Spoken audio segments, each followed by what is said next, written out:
Sunday is racing at Shah 10. Welcome to Racing to Win. It's a 10-race program, but all the focus is on Group 1 racing.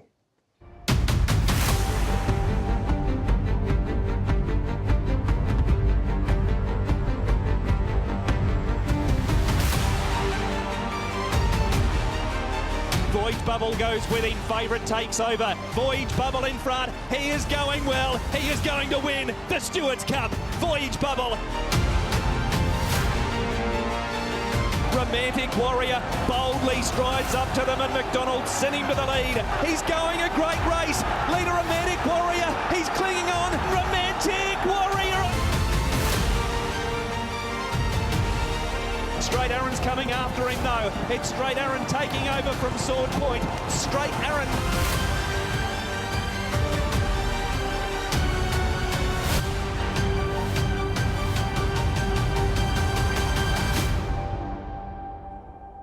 There they are, the runners, Nick, for the Group 1 feature on Sunday, the Citi Hong Kong Gold Cup, and Romantic Warrior looking to go one better than last year. Absolutely. Obviously suffered defeat at the hands of the mighty Golden 60. No Golden 60 this year, however, and this is the 2,000 metre race, or one of the big four, if you will, that's a glaring omission from his CV. So they'll be looking to put that right. They will indeed. James McDonald, of course, in town to ride him. We'll hear from James shortly. Paul Lully is back also. And, Paul, there's a jackpot or two along the way. Yeah, there's three good ones, actually. 11.7 million game, the triple trio, so that should get over the 18 million mark. Also, a jackpot into the second and third double trio. So a decent amount of money flowing around on Sunday. There is indeed. As we have a look at the meeting details for this big day, gets underway at the normal start time of 1 o'clock for a 10-race program. We're up to meeting number 49. 8+3 is the course. And the race that we focus on is just race number 7, the feature, the Group 1 over the 2,000 metres at 4:05, the Citi Hong Kong Gold Cup. Romantic Warrior draws barrier number 11. He's had 2 trials since his last start.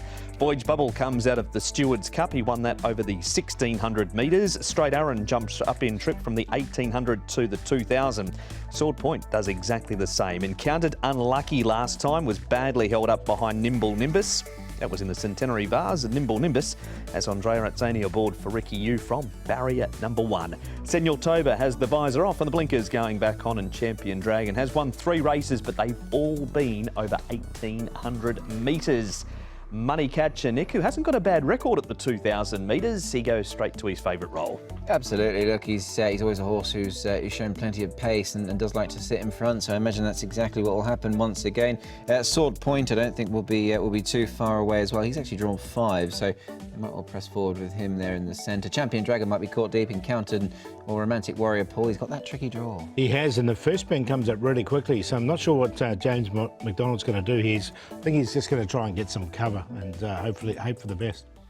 Here are the previous winners, Paul. It is a good horses race, this one. Golden 60 twice, Russian Emperor, Time Warp, Exultant. On that list, it looks as though to be not Russian Emperor, rather Romantic Warrior or Voyage Bubble adding their name, if history is anything to go by. Yeah, exactly. I mean, they're both they're the 2 class horses in the race coming into it. I mean, it doesn't end there, but they do look a class above. And the way the draws are going, it's going to make it a really interesting race with Voyage Bubble. I think it will probably get the better run. Yeah, just away from the top 2, actually. It's been a great race for sort of repeat winners and back-to-back winners, obviously, but that's all going to change this year. It is indeed. We're going to hear from the pilot, though. Nick spoke to James McDonald.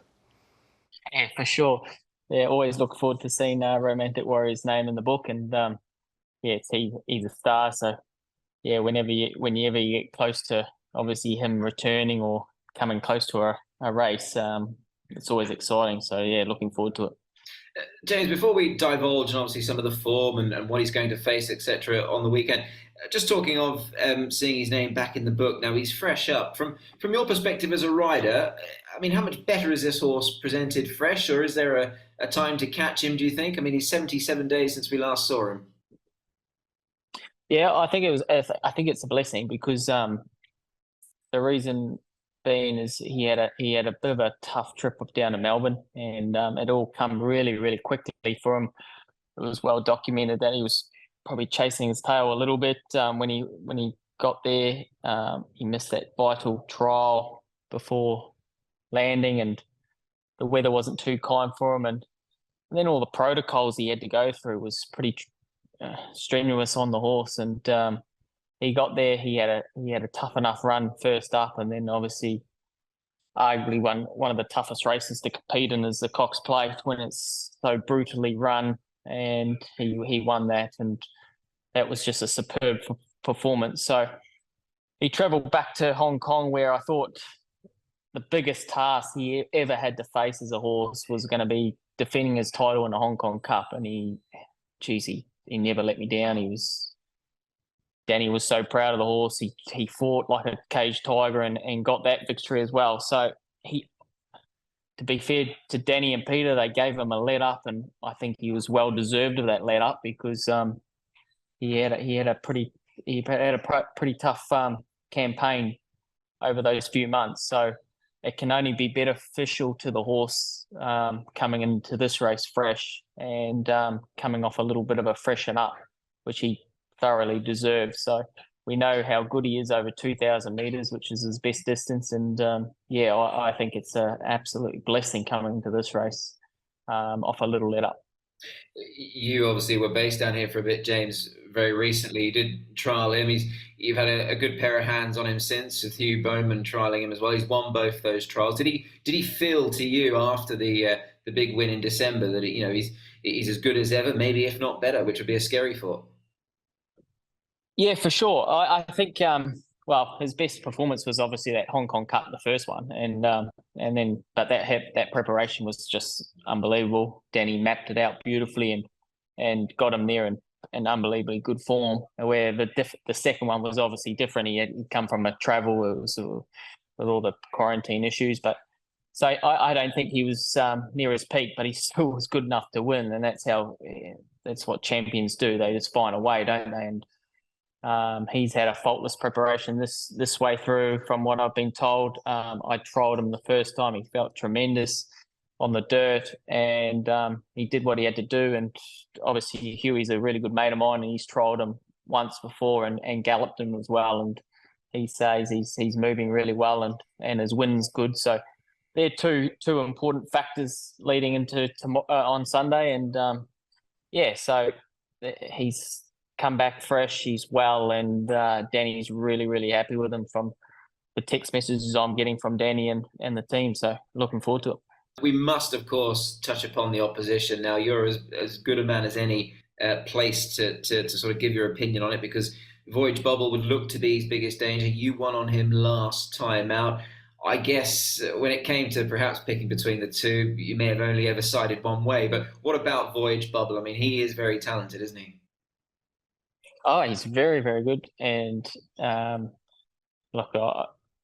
I was up there for that 6 weeks stint, he was a horse that I managed to secure in terms of riding him in the international series over the mile, and he just ran fantastically well that day, and he improved again when I next rode him as well. Just an up and coming horse that he's kept improving. Obviously, he's coming up against Romantic Warrior over his best trip, but he's definitely an up and comer. I think, correct me if I'm wrong, but I think he's the only horse in the field that Romantic Warrior hasn't faced on race day, and probably in a trial either. But so they're two very good horses. He's a year younger, but like Romantic Warrior, he's obviously Voyage Bubble's got to come up against the undisputed champion over this trip. So he's got a tough task ahead of him. And obviously, there's not just Voyage Bubble, there's Straight Aaron as well, who's racing tremendously well as well. So, and he's very good over the course and distance. So we're under no illusions that it's going to be a tough task for him. But I wouldn't swap him for anything. Great to have him back in Hong Kong on Sunday, James McDonald. Nick, these are his stats. Great chat there with James too, leading into the race. Yeah, look, always a pleasure. Never a chore to chat to J Mac there, of course. There you can see 17 winners, just over 15% the strike rate, and he usually does, Paul, command some nice rides, and that's exactly what's happened again. Yeah, he's got some good ones for the weekend. Obviously, the highlight being Romantic Warrior, but Darcy Joy, look, he should get himself into a nice position. Fantastic Treasures, obviously an opportunity. I like Packing Prospect. He was a bit unlucky on his debut run, missing the start. and he finishes off the card really well. He's got Karma, who's raced well last time, and Young Champion. I really like him in the last. And that is a look at James McDonald's rise. But, Paul, we're going to talk more about Romantic Warrior right now. And going back to the Longines Hong Kong Cup, and it was two of the best in the world having this little tactical battle coming up towards the home turn. Ryan Moore on Luxembourg. James getting going when Luxembourg starting his move around the outside on Romantic Warrior. Straight Aaron doesn't get much room in this race either. No, he was a bit unlucky, Straight Aaron. Look, you can see him in the orange there. He didn't get the room when he needed to, but look, he finished off the race strongly. And I know Vincent Ho said after the race that if he got any sort of run, he would have gone really close to winning it. So, look, Romantic Warrior was there to be shot out there, but he managed to fight off all challenges and won really nicely. This is his go. This is the 2,000 metres. You know, the stats tell you that. He's had 7 goes over it for 6 wins in a second. Yeah, look, he's a superstar, really, isn't he? And this was a great race to obviously witness, and he's managed to win it well. And obviously, just aside from Hong Kong racing, you can see Luxembourg race on the simulcast action in Saudi Arabia this weekend. OK, so there's a bit of a guide for the form line there out of that race going forward over the weekend. Here's his trial, Nick. Romantic Warrior. Over 1,600 metres, he's had 2. James stuck around for his first trial. Hugh Bowman partnered him this day, sat wide and did it very well. Yeah, he did. Not a bad pair of hands to keep the saddle warm, really, for James here with Hugh on board. But look, 2 very nice trials, and you know, he's sort of just oozed class, hasn't he, throughout both of those trials so far. So he looks to be holding his form well. 77 days since we last saw him, Paul, so he's nice and fresh. Yeah, very fresh going the race. I mean, look, the negative is obviously the draw. He's got to overcome the outside draw, barrier number 11, but everything else is going really well for him. So if he gets himself into a nice position, which I think he can, then he's going to be tough to beat. Going to have a look at some track work too, Paul. He's worked alongside Victor, the winner this day. Yeah, this was a nice piece, actually. Both horses going really well to the line. So, look, Hugh Bowman again riding him on this particular gallop. So, yeah, nice go. He's cherry ripe going into the race. He certainly is. He looks good there. Both of those could well get their passport stamped for Japan later in the year. Absolutely, they could. That has been part 1 of Racing to Win. Is the Citi Hong Kong Gold Cup a one-horse race? We'll find out when the boys talk about some of the other runners in the Group 1 feature on Sunday, right after this.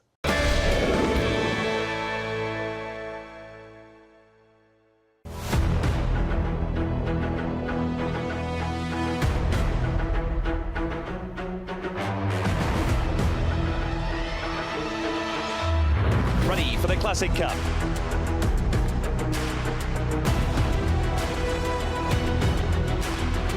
Super Sunny Singh. He won the Classic Cup from Sword Point.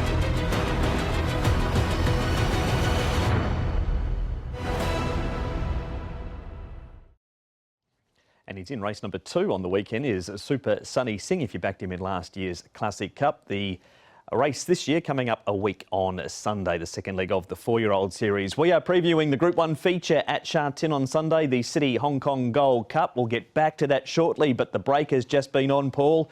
And we know what that means. It's last run reminder time. You've got out the box, the packing tape, and... Yep, we've got a good prospect here, I think. Yeah, I like that. With the packing prospect. Race 4, number 6, there he is. He misses the start. This is at Happy Valley. Comes to the big course now at Sha Tin, which I think will suit this horse. This was over 1,000. He steps up to 1,200, which I think looks ideal for him as well. Now, you can see him coming to the straight. He was back on the inside there, and he finished off really strongly. He would have learned a lot from this particular race. James McDonald will be aboard here on race day at Sha Tin with the big track, the roomy track. I think it's going to really suit him, and you can just see him scything his way through there late and running on really nicely. So with that sort of experience under his belt, I think he'll be tough to beat in race 4. Race 4, number 6, Packing Prospect is the last run reminder. It's time to get back to our preview for the Group 1 feature, and we've heard from James McDonald and spoken about Romantic Warrior, Nick, prior to the break.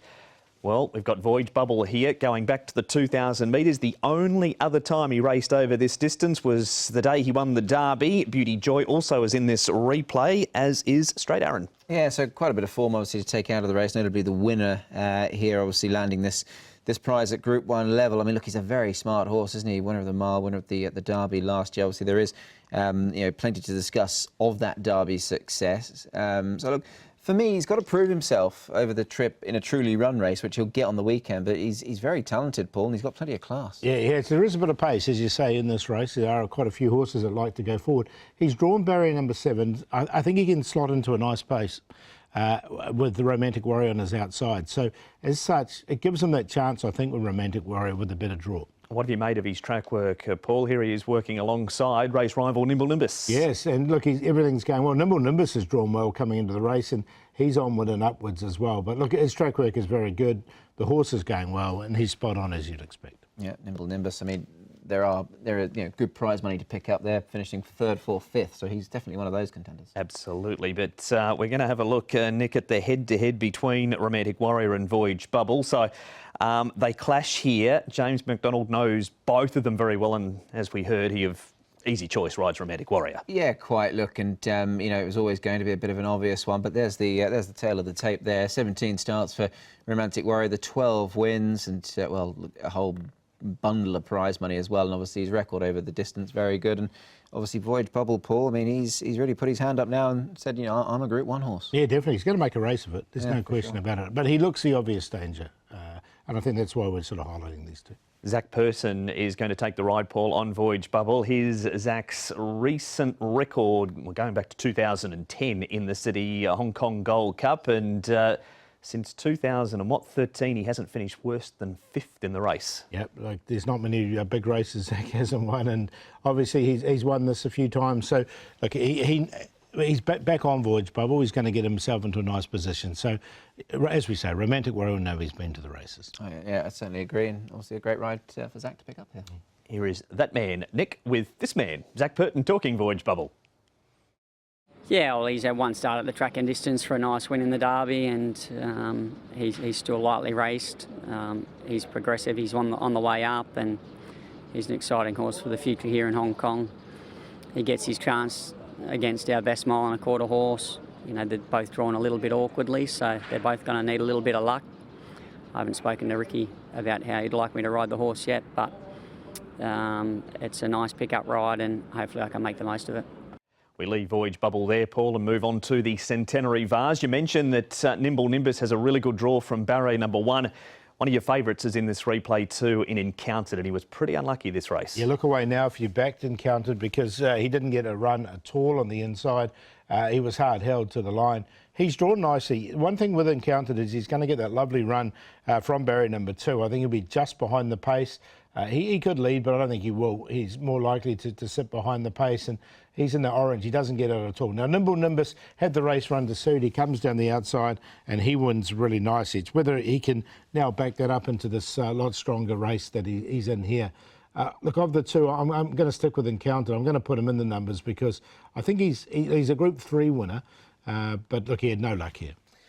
Quite, and obviously the winner very good. Take nothing away from him. Obviously Encountered, and both Straight Aaron figuring obviously well there. Here's a look at the head on, and the winner there in the black, red and orange. But there you can see Encountered all dressed up, nowhere to go in the red and orange striped sleeves, and Straight Aaron about to make his run just in behind Nimble Nimbus there. I mean, on figures, Straight Aaron comes out third best in this race, really, along with the likes of Beauty Joy. I mean, some of those further down the pecking order that were in this race have got a lot to find on the main protagonists here. There's no getting away from that for sure. Yeah, definitely. And look, Straight Aaron, as you say, he's definitely a chance as well. We'll talk more about Straight Aaron shortly because we need to hear from the rider of Nimble Nimbus, Nick, with Andrea at Citi. He definitely deserves his place. He's a horse that he's been pretty consistent all season. He was obviously a Group 3 winner the last day, and we're under no illusions that we're up against some of these horses. On ratings we've got a little bit to find, but he has improved. I actually saw on him yesterday. He seems to come out of the race very well. I'm sure he's improved, which he needs to, and I can see him running the big race. This is what you want to be a part of, isn't it, really, these big races? I mean, obviously all the hype, Romantic Warrior, Voyage Bubble, but just to be a part of it is obviously, what every jockey wants here. 100%, riding these Group 1 races, and these big races, it's what it's all about, and it's getting on these good horses, and like I said, we're up against it a little bit on Sunday, but he's never one horse race or a 2-horse race, so a lot could happen. There he is, looking to go from Group 3 up to winning Group 1 is Nimble Nimbus. Now here is a replay, Nick, of the Hong Kong Cup for Longines. This is Romantic Warrior. We've spoken about him. Luxembourg on the outside. You mentioned he's in on the simulcast on the Saturday night. But straight Aaron, we're going to look at more in depth here. And as you can see, there is just no room as he's beginning to make that run until now. Yeah, absolutely. And, obviously, Vincent went on record as saying, he thinks he would have been a lot closer. And just there, you can see Romantic Warrior's just sort of come across his path and intimidated him a little bit as well. But look, he's kept on strong.